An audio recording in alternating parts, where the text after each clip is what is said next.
Costarricense. Para eso tenemos a María Marta Salazar, abogada que también es parte de este equipo de esta semana en el 15. Hace tiempos no la teníamos por acá, pero bueno, ya le pedimos que nos viniera a acompañar para hablar sobre los trabajadores que están en la cuerda floja en estos días. Así que buenos días, Marta, ¿cómo estás? Muy buenos días, Marlon, Valeria y a todas las personas que nos están viendo en este momento. Muchísimas gracias por la invitación. Encantadísimos de tenerte. Bueno, la semana pasada se dio un aval para que las empresas sigan posibilitando la oportunidad de tener a sus colaboradores por 3 meses más en sus casas. Esto tiene todo un procedimiento legal que es importante explicarle a las personas y luego vamos un poco a ir avanzando los contextos que de algún modo provocan un desmembramiento que en el caso de los trabajadores y las trabajadoras significa pasar momentos también complejos y difíciles. Así es, si mal no me equivoco, el 12 de enero fue que la Asamblea Legislativa aprobó la reforma a la Ley 9832 de reducción de jornadas. Así es. Hacía una extensión hasta el 31 de marzo para que se pueda justamente pues seguir prorrogando la reducción de jornadas. Eso sí, le agregó unos transitorios en donde le prohíbe a los patronos, por ejemplo, en reducción de jornadas a los colaboradores, tenerlos en horario fraccionado, en jornada fraccionada. O sea, por ejemplo, yo trabajo 4 horas y no puedo trabajar 2 horas en el día y 2 horas en la tarde. ¿Para qué? Para que por lo menos entonces esas horas estén acumuladas en la mañana o en la tarde y yo pueda encontrar un trabajo de medio tiempo o dedicarme a otra cosa, ¿verdad? En el otro medio tiempo que tengo libre, ¿ok?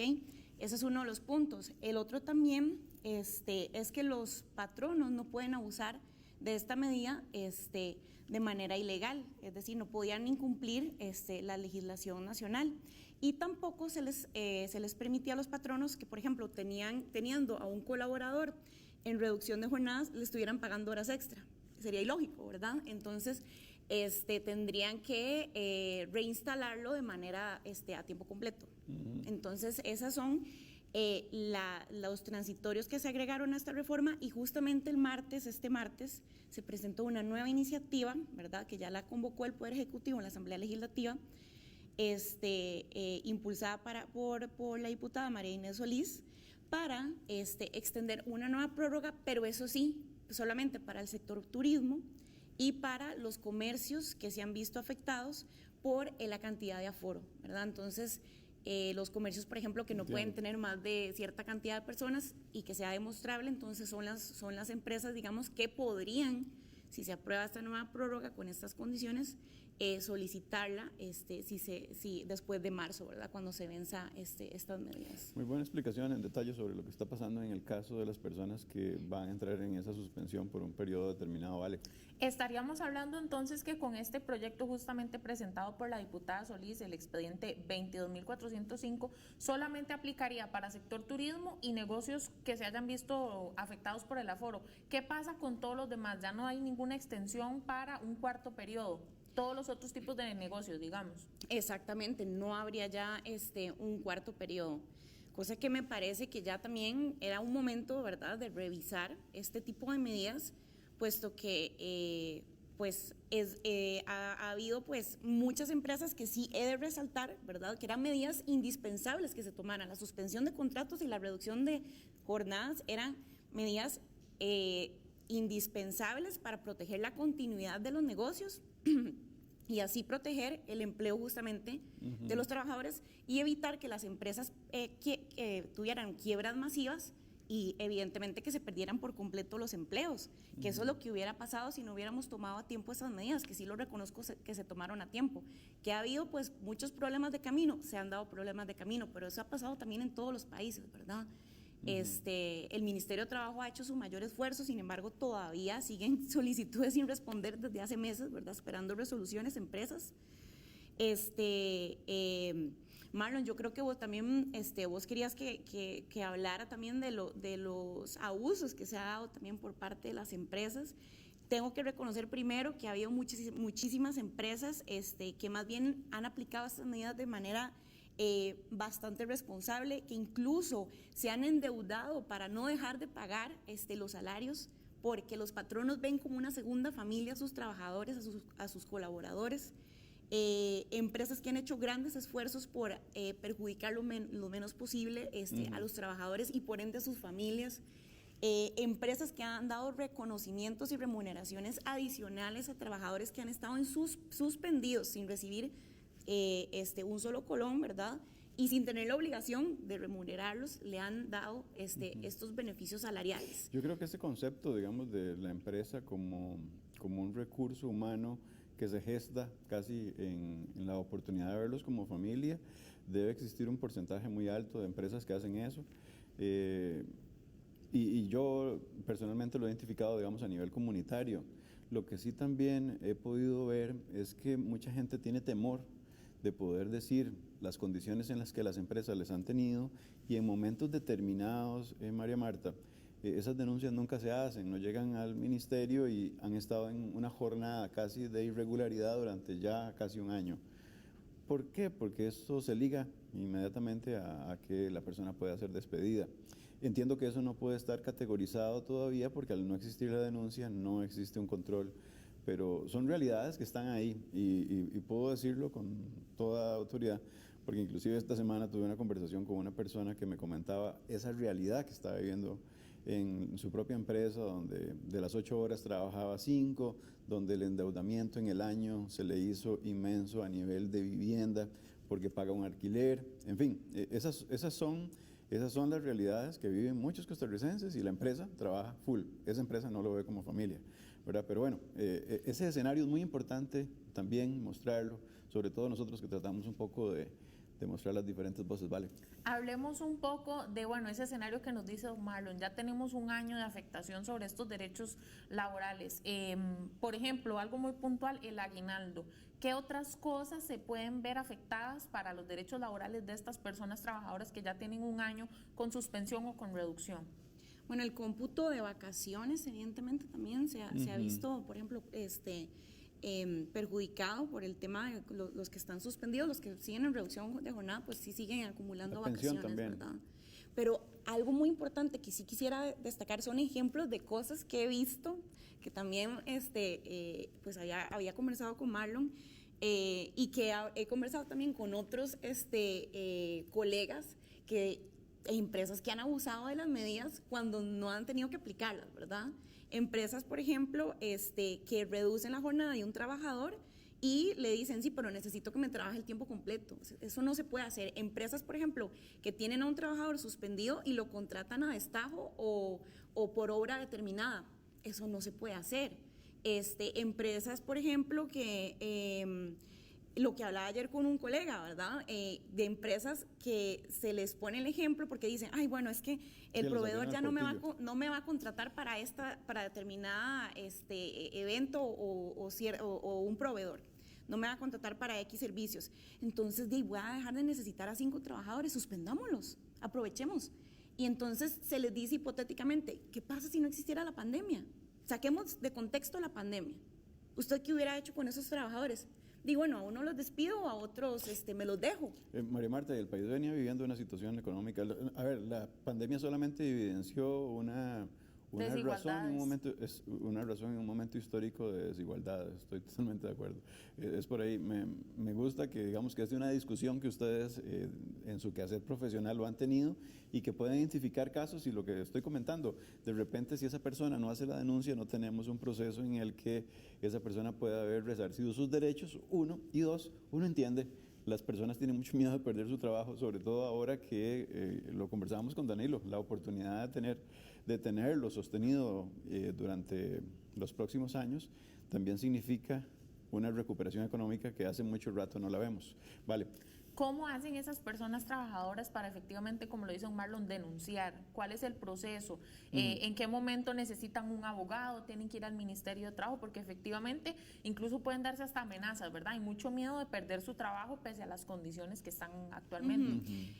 Eso es otra cosa que estuve analizando bastante a profundidad. Qué difícil es darse cuenta, por ejemplo, que mi patrono me está aplicando mala medida, porque ¿cómo hago yo y el Ministerio de Trabajo incluso para verificar que la declaración jurada o la certificación del contador venía, ¿verdad?, manipulada?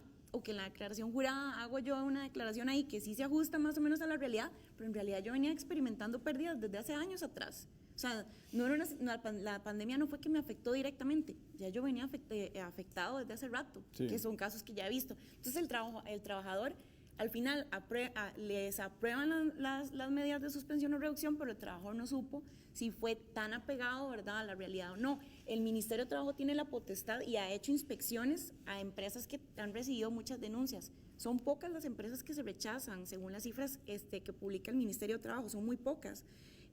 A las que se les rechazan estas medidas, pero también qué complicado para el Ministerio de Trabajo estar verificando si la certificación del contador es auténtica, si no, ir a revisar los estados financieros pasados, ¿verdad?, etcétera, o la declaración jurada. Entonces, imagínense lo más difícil para el trabajador. Luego, otro punto complicado para el trabajador antes de denunciar.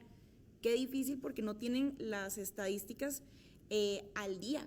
O sea, a veces tengo todavía empresas que les he solicitado la reducción o la suspensión y estamos a la espera hace 6 meses, 8 meses de una resolución por parte del Ministerio de Trabajo diciendo si acepta o no. Entonces queda uno en la expectativa y el trabajador no sabe tampoco si se la aprobó o no, entonces no puede ir a poner la anuncia. ¿Cuánto más hay que esperar? Vea qué buena lectura está haciendo María Marta de lo que nos encontramos, pero además nos muestra un camino muy lúgubre para la gente que quiere en un momento determinado poder defenderse ante una empresa que puede ser que haga los procedimientos de una manera muy bien blindada en lo que podría representar su proceso contable. Entonces, verdaderamente hay mucha gente que está en un escenario muy difícil, ¿vale? Sí, el Ministerio de Trabajo ciertamente está con muchísima labor de fiscalización, de revisar los estados financieros, y ya de por sí era un ministerio un tanto debilitado, ¿verdad?, comparado con el resto de la institucionalidad pública, y no han sabido dar respuesta eficientemente en algunos casos. Ahora, para no dejar de terminar de responder la pregunta, ¿qué pueden hacer los trabajadores si ya me di cuenta, verdad, que el patrono no aplicó por lo menos el procedimiento, es decir, no lo solicitó ante el Ministerio de Trabajo, ¿verdad? Entonces, si presente la denuncia, el patrono, cuando ya se determina el incumplimiento, tiene 8 días, según lo establece el reglamento, para pagar las diferencias salariales o los salarios caídos del trabajador justamente que fue suspendido o se le redujo la jornada laboral. Que también otra medida que pueden aplicar los trabajadores, los que ganan menos de 2 salarios base, alrededor de unos 850,000 colones, menos de 900,000, pueden acudir a la defensa pública del Poder Judicial en materia laboral. Son abogados expertos en materia laboral y los atienden de manera gratuita. Entonces también esa es una herramienta que tienen a la mano. También quisiera, digamos, hacer hincapié en que muchos trabajadores, justamente lo que dice Marlon, por el miedo, porque dicen, mejor me quedo con algo que sin nada, ¿verdad? Entonces no denuncian. Pueden hacer denuncias de manera anónima también, para que el patrono no tienda a tomar represalias. Yo quiero que me vengas otra vez para que hagamos como un ABC de cómo hacer una denuncia. Eso ayudaría mucho a la ciudadanía y de repente también para las personas que tienen familiares cercanos que puedan darle consejo. Y ahí podría quedar colgado para que puedan un poco entender el panorama al que nos estamos enfrentando. ¿Qué se ve venir, sobre todo en el sector turismo, que uno puede entender que en este momento, con la apertura, más bien existen más posibilidades y con este tipo de nuevos reglamentos o nuevas oportunidades para seguirlos manteniendo en esas mismas condiciones, también provocan estos otros abusos que ya identificamos en las otras empresas que ya no podrían seguir jugando con sus empleadores y empleadoras? Sí, bueno, sector turismo, justamente he visto casos de hoteles, no voy a decir nombres, ¿verdad?, que sí han aplicado de manera muy grosera las medidas, o sea, que ya revisando a conciencia e incluso con los relatos de los trabajadores que se han acercado, impresionante, ¿verdad? O sea, los han presionado incluso a embarazadas y en lactancia para que renuncien. Y al final, muchas personas, por ejemplo, incluso que están en suspensión, se les ha presionado, o sea, y se les tiene suspendida para que terminen renunciando, ¿verdad? Que eso también es otra. El sector turismo se ha visto perjudicado, incluso se dice que hasta 8 veces más que los otros sectores, evidentemente. Lo que se hizo también de manera muy ágil en la Asamblea fue aprobar la ley para que los feriados se pudieran pegar con los fines de semana para incentivar justamente el turismo.